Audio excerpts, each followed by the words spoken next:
देशाच्या 80व्या स्वातंत्र्य दिनानिमित्त सावली फाउंडेशनतर्फे गरजू व आश्रमशाळेतील विद्यार्थ्यांना शालेय साहित्याचे वाटप करून स्वातंत्र्य दिन उत्साहात साजरा करण्यात आला।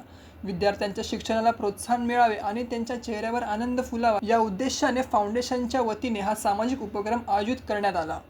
या कार्यक्रमासाठी कल्याणपूर्व आमदार सुलभा गायकवाड प्रमुख पाहुणे म्हणून उपस्थित होत्या। त्यांच्या हस्ते विद्यार्थ्यांना शालेय साहित्याचे वाटप करण्यात आले। यावेळी विद्यार्थ्यांनी देशभक्तीपर वातावरणात स्वातंत्र्य दिनाचा आनंद साजरा केला।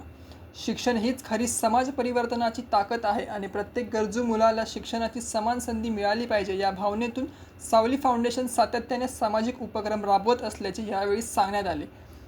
या कार्यक्रमाला सावली फाउंडेशनचे अध्यक्ष जयवंत जाधव यांच्यासह दीपक जाधव, किशोर खरात, जान्हवी जाधव, प्रशांत चव्हाण, विकी भोईर, धनंजय कुमुदकर, प्रवीण जगताप, जितू गुरव, अर्चना जाधव, जयश्री ताई आणि पल्लवी ताई यांच्यासह फाउंडेशनचे पदाधिकारी, कार्यकर्ते व मान्यवर उपस्थित होते। स्वातंत्र्य दिनाच्या निमित्ताने गरजू विद्यार्थ्यांच्या शिक्षणासाठी मदतीचा हात पुढे करत सावली फाउंडेशनने सामाजिक बांधिलकी जपण्याचा आदर्श निर्माण केला। मृदुल सरवणकर, जनशक्ती, कल्याण।